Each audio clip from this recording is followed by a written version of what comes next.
can't predict around, but if I don't see him going past 5 rounds. No. Richardson, why don't you see Nick Delomba going past 5 fighting? Because, bro, it's boxing. He don't got the skills that I got. He don't got the IQ that I got. There's nothing he brings to the table that I haven't seen before. So we'll see. I mean, he'll probably be somebody that could take it. He probably be somebody that could take it. So let's see. But he's going to be taking it all night.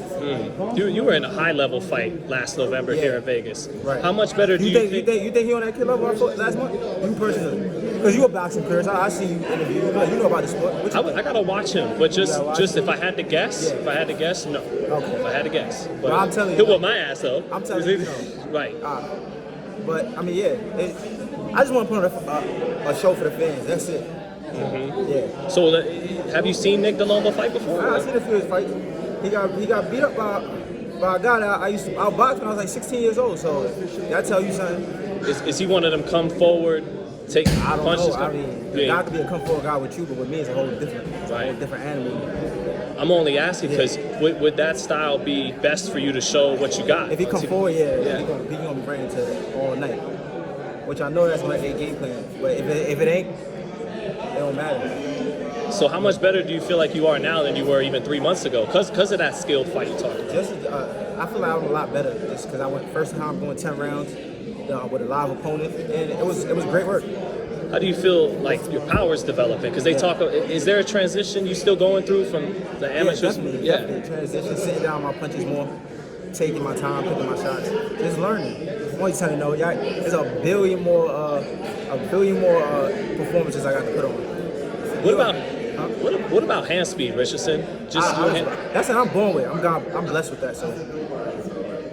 So that's something I ain't really gotta stress. Yeah, but that's what I mean. You feel like it's elite, like it's as good as anybody's. Like, yeah, sure. Yeah, just as good as anybody's. So what has to come along with it to become champion? Just experience and boxing IQ. That's it. Who'd you work with for this camp? I worked with Tiger Johnson. He's a 2016 Olympian at 152.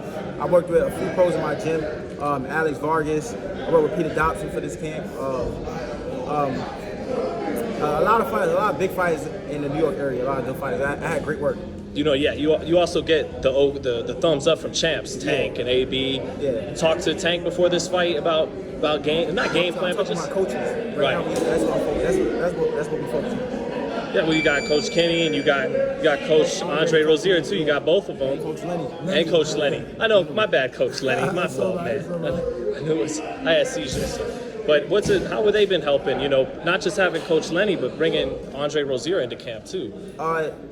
Tremendous. Just picking up just pushing me to the limit as a great athlete I'm gonna become. I feel like I got some of the best skills in the sport. It shows every time. And Friday night, it's gonna be another great night of boxing. Did you train in New York for this fight? I trained in New York, and half of my camp was in Colorado Springs. Okay, where all the top Olympians train at, right? And I just want to ask Coach Lenny, what'd you think of training camp for this fight? Training camp was good for him. I mean, I'm looking at him; his body looked good. He carried the weight real good and fine. So we're just looking for a great performance. You've been in camp with world champions. Yeah. So how does Richardson, his talent, how's it stack up with guys like that? Well, you have to come to the gym to watch him. You have to come to the gym and watch him spar with world champions, and you will see that in the midst of all that he's developing, he's moving right. He's developing in the skills. Everything is just coming together. So you've seen him work sparring with champs in the gym already? Okay. I've seen him work with champs when he was 17, 16 years old. So and he did very, very fine. Even when I thought he wouldn't, he surprised me. So I mean, these kids have natural ability. He's always chasing it. He has a passion for it. He's eating it, he's sleeping it, he's drinking boxing. And that's what I want. So there were times as a teenager you threw him to the sharks, he came up swimming? Yeah, I had to do it, I had to do it, but, to my surprise, that's what he wanted. He's seeking to be the best. And that's what I like in the fight. What's going to make this man world champion when it comes time for those fights? When it comes time for those fights, and what's going to make him a world champion is his perseverance, believing in himself, because I believe in him. And everybody else around him believe in him. As long as he continues to believe in himself more than all of us, then you guys are going to be in for a shock. He's going to be a force to reckon with, in the world of boxing. And final thoughts, Richardson, before big fight Friday night on Showtime. Yeah. Any final thoughts, man? I'm telling you, tune in. It's gonna be a great show. I'm telling you, it's gonna be a great show. And just like my last one, it was a good fight. I wouldn't say a high school fight because the kid really wasn't on my level, but it was good work. So this time, I'm just looking to shine even more. Thank you, Richardson. And Coach Andre, anything that people need to look out for with Richardson Hitchins? Well, this young man, he sort of lives, eats, sleeps, drinks, boxing. He's a connoisseur of the sport, and he's always trying his best to be better. And it's hard to find that in these young fighters nowadays. Like when he comes to the gym, he works hard. Sometimes he thinks he knows as much as we do, and then we have to position him back where he belongs. But I like that because that shows he has the initiative to be a better athlete. And with that and him paying attention, not getting in any trouble, staying on the course, he'll be a world champion one day. And that's up to Lenny and myself to make sure we crack that whip or get that black Jesus and make sure that he does what he has to do. Because everybody needs Jesus. Everybody needs Jesus, especially the black kids. But what do you think of his hand speed, though, Andre? Oh, he has gifted hand speed.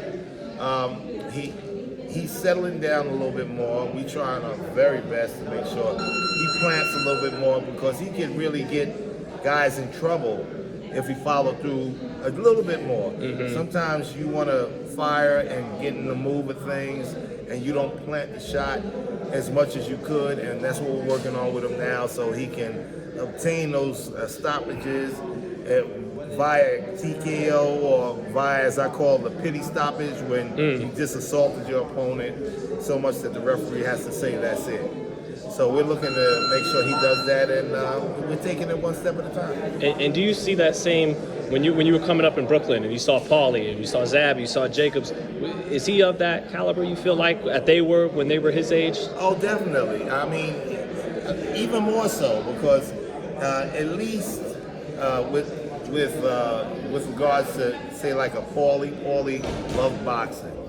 Paulie did everything he had to do with what God gave him. Overachiever. And exactly, and that made him an overachiever. All you have to do is tell Richard, we need to get more out of you, and he's going to give more. Other thing is that, he watches boxing every day. He watches it. He's watching old school boxing, he's watching new school boxing, and he's going to school, and he's putting it all together. So that's one of the most important things, too, that he's doing, which I always try to keep encouraging. You understand? Each fight that you see that he fights, you're going to always see a difference. You're going to always see a difference because even though we tell him his mistakes, he goes and he looks at himself. So when he does that, it helps us help him. And that's the most important thing in boxing when you're fighting. As long as he's going to school and he's helping us out him, then you're going to have a champion. You're going to have a future world champion. And that's what we look forward to getting out. Championship status, baby. You know that. Our atmosphere in our gym is totally towards the education of boxing. That's what the House of Pain is. You've been there before, so I don't need to tell you. I was educated. I didn't even fight and I got educated. We have a fantastic assortment of athletes in the gym, former world champions, present world champions, and everybody in our gym is about everybody in the gym. There's no solo artists there, and there's no prima donnas allowed. You already know that. If you're a prima donna, take your ass out the door, the black door, and walk up the street. We don't want it. We don't accept it. So our environment is conducive to being special, and that's where this young man is, in a special place. Thank you, Coach. It sounds like you're not going back to New York without a victory. So thank you. That's what we're here for. Thanks, coaches. Thanks, Coach Lenny, Coach Andre Rozier.